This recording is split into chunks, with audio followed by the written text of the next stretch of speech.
ನಮಸ್ಕಾರ. ಮನಿ ನೈನ್ ಕನ್ನಡದ ಎಕ್ಸ್ಪ್ಲೈನರ್ ಕಾರ್ಯಕ್ರಮಕ್ಕೆ ಸ್ವಾಗತ. ನಾನು ಮಲ್ಲನಗೌಡ ಮಾಲಿ ಪಾಟೀಲ್. ಇವತ್ತಿನ ಎಪಿಸೋಡ್ನಲ್ಲಿ ನಾವು ಸದ್ಯ FDಗಳ ಮೇಲೆ ವಿವಿಧ ಬ್ಯಾಂಕುಗಳಿಂದ ಕೊಡಮಾಡಲ್ಪಡುವಂತಹ ಬಡ್ಡಿ ದರಗಳ ಬಗ್ಗೆ ಒಂದಷ್ಟು ಡೀಟೇಲ್ ಆಗಿ ತಿಳಿದುಕೊಳ್ಳುವಂತಹ ಪ್ರಯತ್ನವನ್ನು ಮಾಡ್ತಾ ಹೋಗೋಣ. ನಿಶ್ಚಿತ ಠೇವಣಿ ಇಡುವವರಿಗೆ ಅಥವಾ ಈ FDಯನ್ನು ಹೂಡಿಕೆ ಮಾಡುವವರಿಗೆ ಹೊಸ ವರ್ಷ ಲಾಭದಾಯಕವಾಗಿರುವ ಹಾಗೆ ತೋರ್ತಾ ಇದೆ. ರಿಸರ್ವ್ ಬ್ಯಾಂಕ್ ರೆಪೋ ದರವನ್ನು 6.5% ಯಥಾಸ್ಥಿತಿಯಲ್ಲಿ ಕಾಯ್ದುಕೊಂಡರು.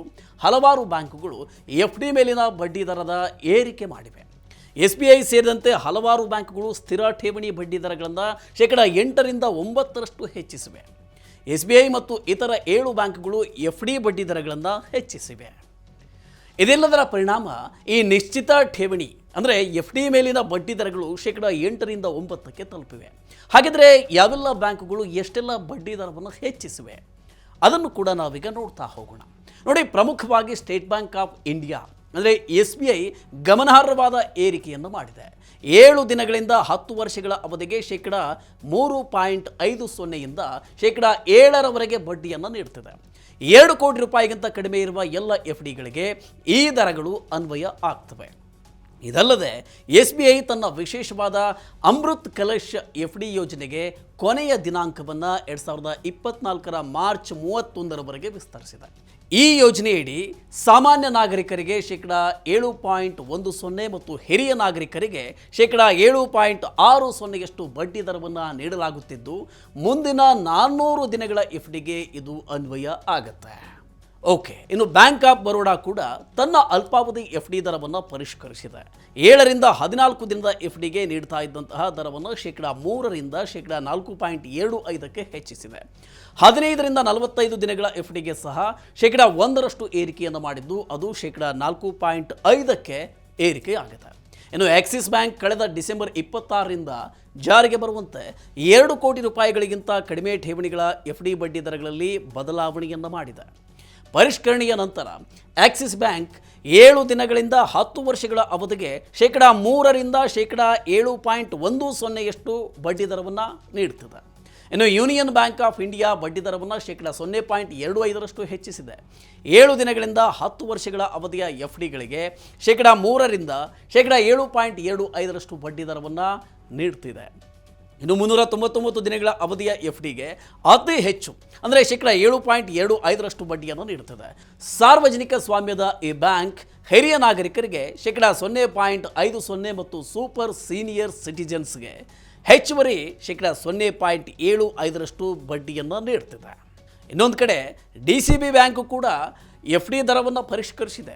ಇದು ಸಾಮಾನ್ಯ ಗ್ರಾಹಕರಿಗೆ 7 ದಿನಗಳಿಂದ 10 ವರ್ಷಗಳವರೆಗೆ ಸ್ಥಿರ ಠೇವಣಿಗಳ ಮೇಲೆ 3.75ರಿಂದ 8% ಬಡ್ಡಿಯನ್ನು ನೀಡುತ್ತಿದೆ. ಹಿರಿಯ ನಾಗರಿಕರು 4.25ರಿಂದ 8.60ಯಷ್ಟು ಬಡ್ಡಿಯ ಲಾಭವನ್ನು ಪಡಿತಾರೆ. ಫೆಡರಲ್ ಬ್ಯಾಂಕು ಸಹ ಡಿಸೆಂಬರ್ 5, 2023ರಿಂದ ಬಡ್ಡಿ ದರವನ್ನು ಹೆಚ್ಚಿಸಿದೆ. ಫೆಡರಲ್ ಬ್ಯಾಂಕ್ ಸಾಮಾನ್ಯ ಗ್ರಾಹಕರಿಗೆ 3ರಿಂದ 7.50ಗೆ ಬಡ್ಡಿ ದರವನ್ನು ಆಫರ್ ಮಾಡ್ತಿದೆ. ಫೆಡರಲ್ ಬ್ಯಾಂಕ್ ಹಿರಿಯ ನಾಗರಿಕರಿಗೆ 500 ದಿನಗಳ FDಗೆ 8% ಬಡ್ಡಿಯನ್ನು ನೀಡುತ್ತದೆ. ಸೂರ್ಯೋದಯ ಸ್ಮಾಲ್ ಫಿನಾನ್ಸ್ ಬ್ಯಾಂಕ್ ತನ್ನ ದರಗಳನ್ನು ಕಳೆದ ಡಿಸೆಂಬರ್ 22ರಿಂದ ಬದಲಾಯಿಸಿದೆ. ಸೂರ್ಯೋದಯ ಸ್ಮಾಲ್ ಫಿನಾನ್ಸ್ ಬ್ಯಾಂಕ್ 7 ದಿನಗಳಿಂದ 10 ವರ್ಷಗಳವರೆಗಿನ ವಿವಿಧ ಅವಧಿಗಳ FD ದರವನ್ನು ಪರಿಷ್ಕರಿಸಿದೆ.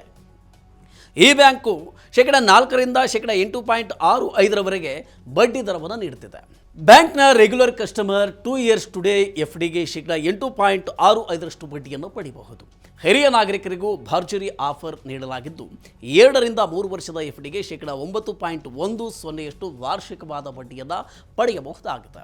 ರಿಸರ್ವ್ ಬ್ಯಾಂಕ್ ವರದಿಗಳು ಹೇಳುವಂತೆ ಕಳೆದ 5 ವರ್ಷದ ಅವಧಿಯಲ್ಲೇ ನಿಶ್ಚಿತ ಠೇವಣಿ ಅಥವಾ FD ಅತ್ಯಧಿಕ ಮಟ್ಟದಲ್ಲಿವೆ.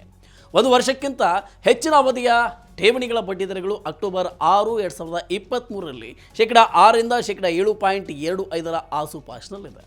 ಇದೇ ಅವಧಿಯ ನಂತರ ಅಕ್ಟೋಬರ್ 7, 2022ರಲ್ಲಿ ಈ ಬಡ್ಡಿ ದರ 5.45ರಿಂದ 6.10ಯಷ್ಟಿತ್ತು. 1 ವರ್ಷದ ಅವಧಿಯಲ್ಲಿ ಬಡ್ಡಿ ದರಗಳು 0.55ರಿಂದ 1.15ರಷ್ಟು ಹೆಚ್ಚಾಗಿದೆ. ಹೆಚ್ಚಿನ ಬ್ಯಾಂಕುಗಳು 1ರಿಂದ 3 ವರ್ಷಗಳ ನಡುವಿನ ಅವಧಿಯ FDಗೆ ಹೆಚ್ಚಿನ ಬಡ್ಡಿ ದರವನ್ನು ಆಫರ್ ಮಾಡ್ತವೆ. 1ರಿಂದ 3 ವರ್ಷಗಳ ಅವಧಿಯನ್ನು ಇಟ್ಟುಕೊಂಡು ಹೂಡಿಕೆಯನ್ನು ಮಾಡೋದಕ್ಕೆ ನೀವು ಆಲೋಚನೆ ಮಾಡ್ತಿದ್ರೆ ಮಧ್ಯಮಾವಧಿ FD ನಿಮಗೆ ಸೂಕ್ತ ಆಗಬಹುದು. ಈಗಾಗಲೇ ನೀವು ಕಡಿಮೆ ಬಡ್ಡಿ ದರದ ಆಧಾರದಲ್ಲಿ ಲಾಂಗ್ ಟರ್ಮ್ ಮಾಡಿಸಿದ್ರೆ ಅದನ್ನು ಹಿಂಪಡೆದು ಮೀಡಿಯಂ ಟರ್ಮ್ ಎಫ್ ಡಿಯಲ್ಲಿ ಹೂಡಿಕೆಯನ್ನು ಮಾಡುವ ಆಲೋಚನೆಯನ್ನು ಕೂಡ ನೀವು ಮಾಡಬಹುದು. ಆದರೆ ಎಫ್ ಡಿಯನ್ನು ಹಿಂಪಡೆಯುವ ಮುನ್ನ ನಿಮ್ಮ ಬ್ಯಾಂಕ್ ವಿಧಿಸುವ ದಂಡದ ಬಗ್ಗೆಯೂ ಕೂಡ ನೀವು ಗಮನವನ್ನು ವಹಿಸಬೇಕಾಗತ್ತೆ. ಓಕೆ, ಈ ರೀತಿಯ ಇನ್ನಷ್ಟು ಮಾಹಿತಿ ಮತ್ತು ಪರ್ಸನಲ್ ಫಿನಾನ್ಸ್ ವಿಚಾರಗಳಿಗೆ ಡೌನ್ಲೋಡ್ ಮಾಡಿ ಮನಿ9 ಕನ್ನಡ ಆ್ಯಪ್ ಹಾಗೂ ಯೂಟ್ಯೂಬ್ನಲ್ಲಿಯೂ ಸಬ್ಸ್ಕ್ರೈಬ್ ಆಗಿ, ಲೈಕ್ ಮಾಡಿ, ಶೇರ್ ಮಾಡಿ. Thank you.